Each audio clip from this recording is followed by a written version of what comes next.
Funding for Market Journal is provided by the Nebraska Corn Board. When we transform Nebraska corn into ethanol, it doesn't disappear from the food supply. It just takes a little detour. Ethanol is made from the starch. The rest of the corn becomes livestock feed to create meat and dairy products, corn oil, sweetener, and other food ingredients, and maybe a little carbon dioxide to make your soft drinks fizzy. Homegrown ethanol helps satisfy America's hunger for energy and the world's appetite for feed and food. Nebraska's family corn farmers, sustaining innovation.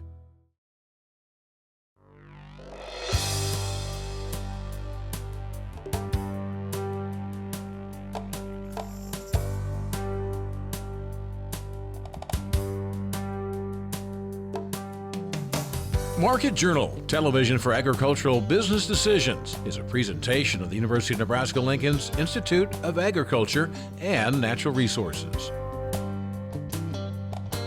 Promotional support is provided by the Nebraska Farmer Magazine, and major funding for Market Journal is provided by the Nebraska Corn Board. Welcome to this week's edition of Market Journal. I'm Jeff Wilkerson. On this episode, Derrell Peel talks about rebuilding the U.S. cowherd. Amit Jhala explains how to control glyphosate-resistant giant ragweed. Sheila Purdum describes cage-free housing systems in the poultry industry. And Al Dutcher looks ahead to the breakdown of El Nino. Oklahoma State Extension livestock marketing specialist Derrell Peel is our cattle market analyst this week. U.S. beef and veal exports in February were 3% lower than February 2015. Japan was the largest buyer for the second straight month. South Korea was second. In the U.S., March's cold storage report showed beef in freezers at the end of February down 5% from the previous month. Beef production in February, with an extra day, was 7% higher than February 2015. The latest U.S. drought monitor shows for the first time in 2016, abnormally dry conditions have crept into southern Nebraska. In Oklahoma, nearly a third of the state is now classified in moderate drought. We talked with Derrell Tuesday afternoon about dryness concerns, margins for beef producers, and market movements entering April. Well, you know, it kind of looks like we've had probably the spring peak in most of the cattle markets, and this is pretty seasonal. In fact, one of the things that's been kind of nice this year is we've seen a little more stability and a little bit more typical seasonal behavior. Both feeder cattle and fed cattle kind of pushed to a spring high. Looks like that's probably in place now. Fed cattle backed off a little bit this past week, and I suspect we're working our way into seasonally larger supplies as we go from now through May and through April and May and on into June. Some of those larger market moves over the past week or two, that's not necessarily a sign of problems? I don't think so. You know, obviously we've had the crop, prospective plannings report, which kind of shook up crop markets. You know, the futures markets have been jumping around a little bit, but I don't think in general, I don't think there's major sort of fundamental concerns within the cattle industry. For people that are looking for pricing opportunities, what do you think is going to be the outlook here as we go forward?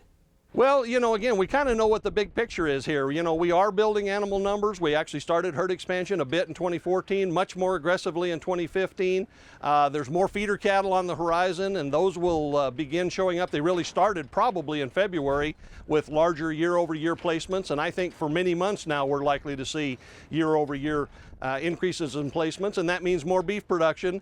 And so really, you know, we know what the trend is. We're going to erode cattle markets at a relatively measured pace, I think, for the next, not only for the rest of this year, but for the next, you know, in 2017 and on into 2018. So producers have to be aware that there's a long-term trend here that's probably down. I do think we're going to see seasonal patterns, so there's been some opportunities here, and we want to watch for those and kind of go back to looking for those. We hadn't seen them too much in the last couple of years, but and so, you know, all in all, I think risk management is going to play a bigger role, given that we know we're kind of on the backside of these high prices, even though they're still going to be pretty good going forward, but they are going to get weaker over time. Can you shed some light on maybe where margins are right now for feedlots and where they could be for cow-calf producers? You know, I think that's one of the things that helps us have a little bit of stability in the cattle markets right now. You know, coming out of all of the big adjustments we did at the end of 2015, we've really kind of realigned prices, and they're going to be what I'm going to call in balance. And in particular, from a feedlot perspective, we've kind of got feeder cattle more back in line with fed cattle. There is an opportunity going forward here for feedlot margins to improve and actually be in the black potentially. They haven't been in the black for many, many months, and 2015 was horrible. So I think that's an improvement. You know, the cow-calf sector, even though prices are considerably down from this time last year, by longer term standards, they're still pretty good. I think cow-calf producers still have an opportunity for decent margins. Obviously, they need to pay a little bit more attention to the cost side of things and really put their focus on managing that to help maintain those margins at as good a level as possible. In between there, we have the stocker sector, which is probably the one getting squeezed the most right now because the markets really are in balance, and with relatively cheap feed costs in the feedlots, there's not a lot of margin right now for stocker operators to put weight on cattle profitably. Yeah, I'm curious what the affordability of hay and pasture land is down there in your area, Derrell. Well, you know, we're going to see some adjustments in that, and of course, you know, it depends on kind of what happens going forward, at least in a short-term sense. We do have some dry regions developing, some marginal drought developing in parts of the southern plains, southwest Kansas, the Texas and Oklahoma panhandles, and a much larger dry area that could get worse. So we're watching that. Obviously, we've had some fires and other things too, which doesn't affect the overall land market, but it's kind of indicative of the challenges we have. And so, you know, again, as we go forward, you know, in a bigger picture sense, you know, pasture rental rates are going to be under some pressure, knowing that we have somewhat tighter margins in the cattle industry. I think forage supplies are still pretty good. We had a lot of hay going into the winter. We had a fairly mild winter, so overall hay supplies are quite adequate, and we'll keep those prices, you know, very moderate at this point. As we talk about the rebuilding here going on in 2016, Derrell, the USDA has announced there won't be a July 1 cattle inventory report. What does that mean for an economist? Well, obviously economists like data, and so we're disappointed at this. You know, I think given that we had a big, very aggressive expansion last year, the timing is very unfortunate in terms of not getting any new information for an entire year in terms of where we are with the herd inventory. Exactly where we are, you know, July 1, the July 1 report typically gave us our first look at what the calf crop for 2016 in this case would be, and we won't get that information. So the industry's, you know, cow-calf producers, given that we have seen a big adjustment in prices over the last several months, are really keen on sort of not overshooting the mark.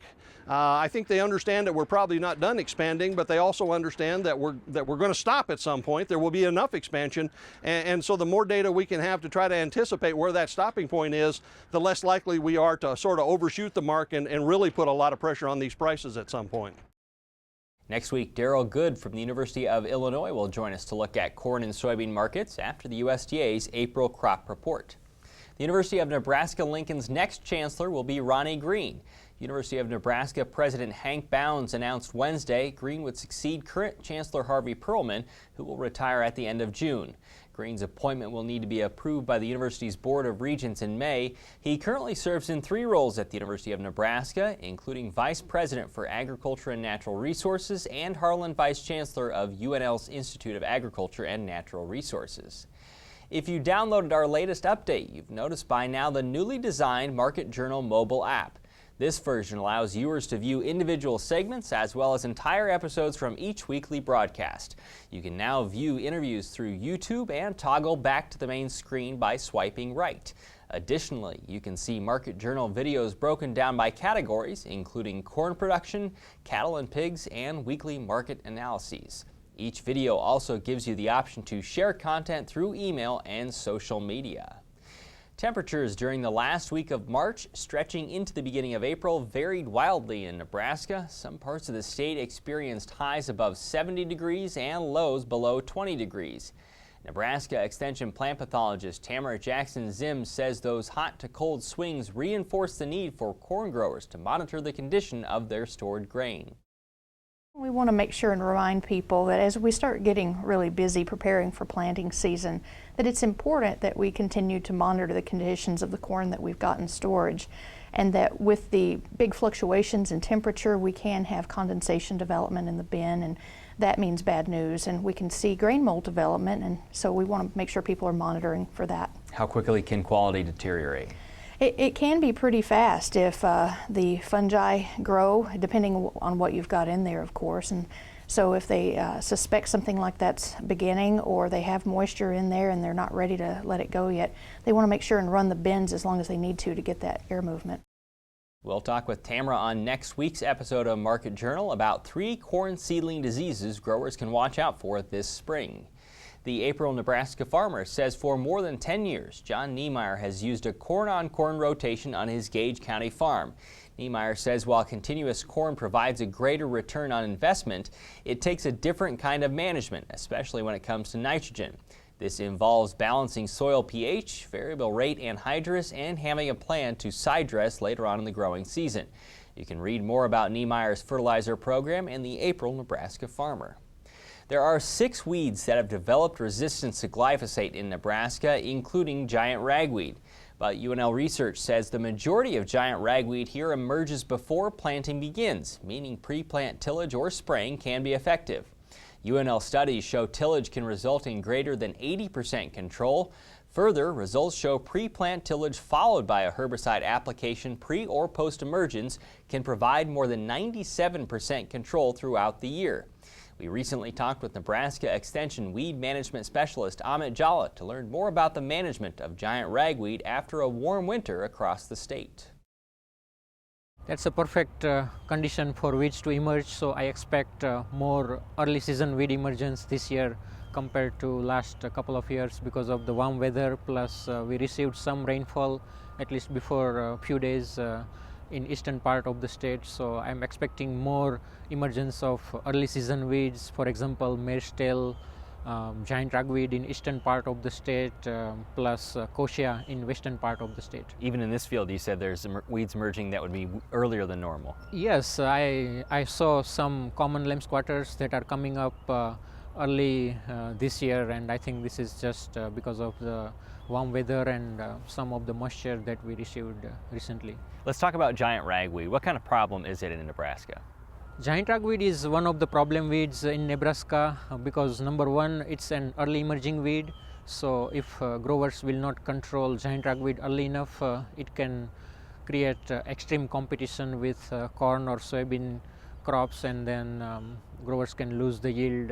So because it's an early emerging, plus before a few years we have confirmed glyphosate-resistant giant ragweed in the state of Nebraska, and several growers are still using only glyphosate as a pre-plant burn down program, so that will not be effective for control of glyphosate-resistant giant ragweed. So because of these 2 reasons, giant ragweed is a problem weed in Nebraska. What's the emergence pattern of this weed? Giant ragweed typically emerges early in the season before corn or soybean planting, and research we conducted at UNL before a couple of years suggested that majority of giant ragweed emerges before corn or soybean planting. So that's why they are taking advantage of established first before corn or soybean will emerge, and they can provide extreme competition with the crops. So what's the best time for management then? Before it's early emerging, so best time for management of giant ragweed is before planting corn and soybean, and we have some herbicide options. For example, giant ragweed is very sensitive to 2,4-D, which is also one of the commonly used herbicides in burn down programs. So that's a good news. We can still control giant ragweed or common ragweed, which is also same species of ragweed, belongs to Ambrosia family. So both of them can be controlled by applying 2,4-D at least before 2 weeks of planting corn or soybean. And what's the non-chemical method for control? We have conducted research for a couple of years in last 3 years, and we have tested pre-plant tillage, and tillage has provided pretty effective control for this early emerging giant ragweed.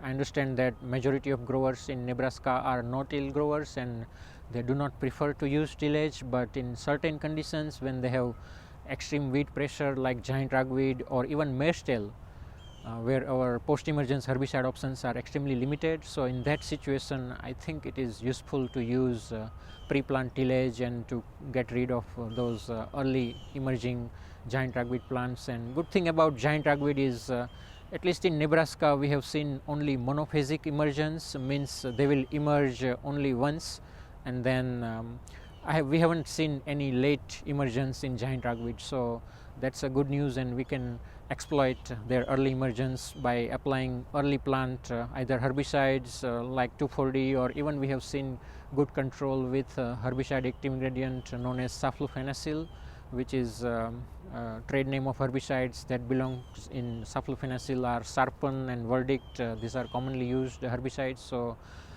it is better to not to use 2,4-D every year, but the growers can also use saflufenacil before planting or tillage, as I told you before. So there are some options are available for effective management of giant ragweed, and I suggest better to diversify weed control program by including tillage as a non-chemical control options for giant ragweed. You can find more information about managing glyphosate-resistant giant ragweed on the CropWatch website. We'll also link to that article on the Market Journal homepage. U.S. commodity exports were mixed in February, according to USDA data released Wednesday.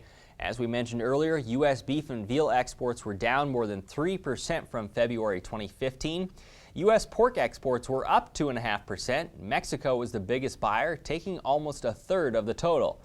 Mexico was also the top importer of U.S. corn, accounting for a third of U.S. shipments. Overall, U.S. corn exports were down more than 17%, but soybeans had a positive February. They were up more than 22% from the previous year. China was again the #1 customer, bringing in more than 55% of the U.S. total. Nebraska Extension entomologist Jeff Bradshaw says the 2015 wheat stem sawfly survey in Nebraska's Panhandle recorded high numbers of the insect in that part of the state. However, the survey also showed parasitoids were helping impact infestations. What we found is, well, two things. One is the wheat stem sawfly is quite prevalent in the Panhandle, but doesn't extend to the east. Some other important things we noted is that we have parasitoids of the wheat stem sawfly, particularly in the northern Panhandle. So some counties, such as Box Butte County, we have some field locations that, although they had about a 96% infestation of wheat stem sawflies, only about 6 to 4% of those wheat stem sawflies were actually alive, because we had these parasitoids that attack the larva of the wheat stem sawfly in such high numbers that they reduce the wheat stem sawfly numbers to extremely low levels. Jeff says 1 or 2 fields that would have seen significant lodging from wheat stem sawflies didn't lodge at all because the larvae were killed by the parasitoids. The list of companies aiming to source their eggs from cage-free birds gained a big name this week. Walmart announced Tuesday it hopes to source all of its U.S. eggs from a cage-free supply system by 2025. The move will also include the same goal at Sam's Club stores across the U.S. Other large retailers, including Target and McDonald's, have previously announced their similar intentions to transition their egg supplies. But this week's announcement was especially noteworthy because Walmart is this country's largest retailer. The company's requirements will call for nests, perches, and litters for its suppliers laying hens. To learn what a cage-free system looks like and to see those specific features, we talked with Nebraska Extension poultry specialist Sheila Purdum Wednesday here on UNL's East Campus. A cage-free system is going to be a more open housing system that allows the birds to move about freely and meet several of their behavioral needs. What are the differences between a normal battery cage system, as you would think about it, and a cage-free system? A normal battery system would have 4 to 6 birds in a small confinement space, whereas an aviary system such as this is going to have hundreds of birds mingling in a more open system. What are the benefits of a cage-free system? Well, the cage-free system allows the birds to express some of its natural behaviors, such as perching. There are perches available, a nest area for laying their eggs, and then finally a dust bathing area so that they may dust bathe and clean themselves and their feathers. How long has UNL been working with this kind of system? About 6 years now. How would this system differ from something that was industry, something that was scaled up much larger? Right. This is a prototype. It's much smaller, but it's the exact same equipment as one of the options the industry is putting in now. So in a normal system, this would just be much larger scale? Yes, it'd be a 400-foot long house, 40-foot wide. Are there drawbacks to a system like this? Oh yeah, there's huge challenges. Some of the challenges will be training the birds to go up to the nest area to lay their eggs and not on the floor area. Another challenge is aggression between the hens. These hens have been selected for egg production, not docility. And when you have a large cohort of 100 hens, you may have a more dominant, aggressive bird in that group than in a cage with 4 to 6. What are the answers to that? Well, geneticists are breeding a more docile hen that interacts better with others, and that's going to help a lot with that particular problem. What do you notice when you put a bird from a normal battery cage type system into a system like this? Well, initially they're a little confused about where to lay their eggs, so we have to train them to go up high and lay their eggs there, and then it takes them a while to explore their new environment, but they do adapt. Tell me about the birds that are in this system today. Okay, these birds are about a year and 2 months old. They're brown leghorns. They're going through their first molt cycle right now, so they look a little ragged, but they will recover and put on nice fresh feathers very soon. What of the lighting system might be noticeable to some people? Yes, the lighting system's a little crazy. We're providing supplemental lights down in the floor area to keep the hens from not wanting to lay their eggs there.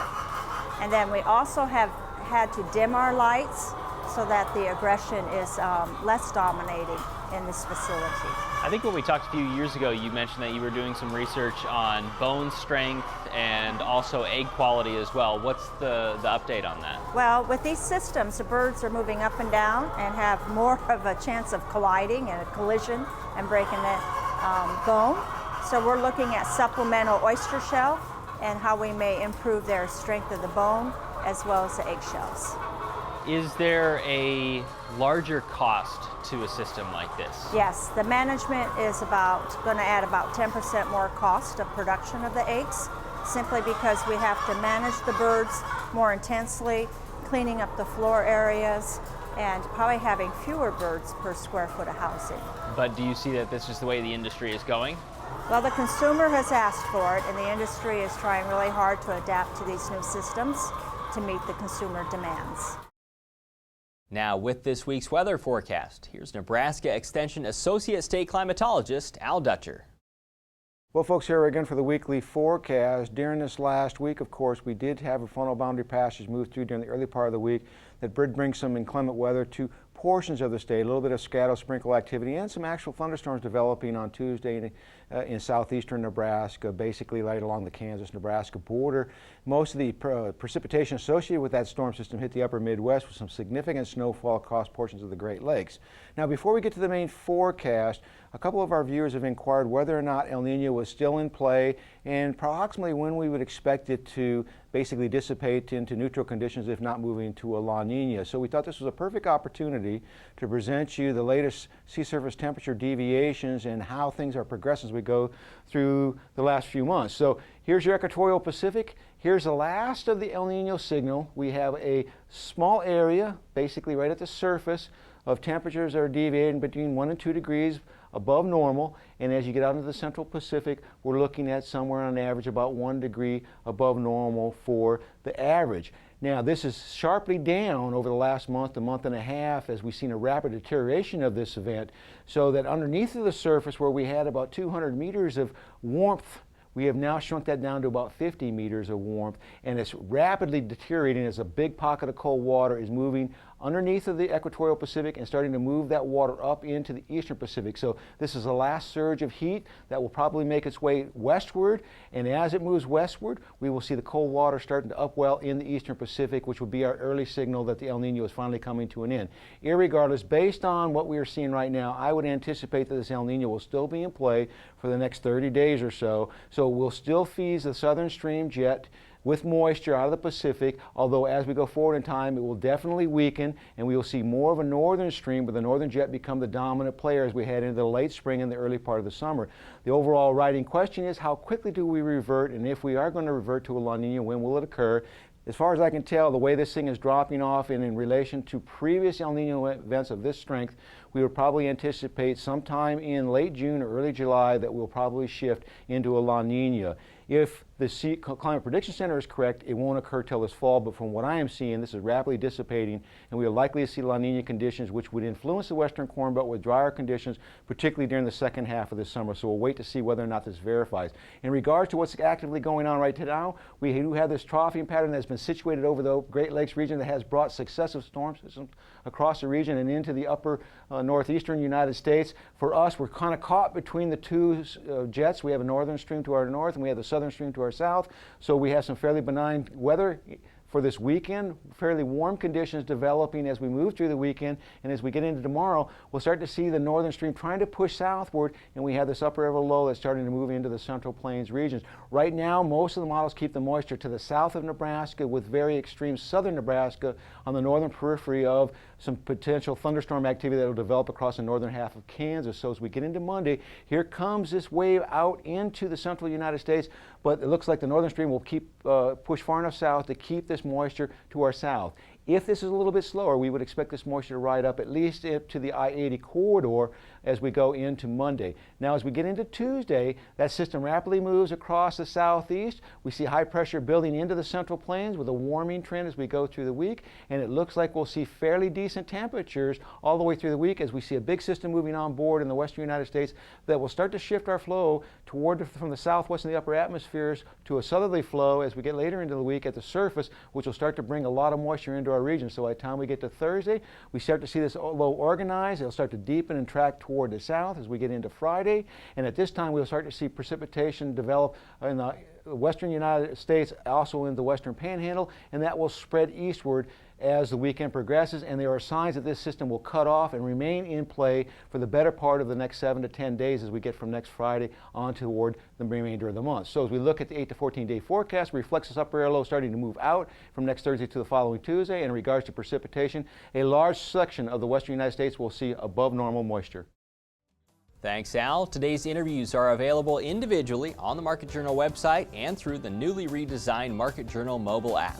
As always, you can keep track of Market Journal during the week by following us on Twitter, Facebook, and Instagram. Next week, Derrell Good will analyze corn and soybean markets, and Tamra Jackson-Ziems will discuss corn seedling diseases. Until then, thanks for watching. I'm Jeff Wilkerson. We'll see you next week. Join Market Journal online at marketjournal.unl.edu. You can also follow us on Twitter, Instagram, and Facebook. Promotional support is provided by the Nebraska Farmer Magazine, and major funding for Market Journal is provided by the Nebraska Corn Board. Market Journal is produced by the University of Nebraska-Lincoln's Institute of Agriculture and Natural Resources.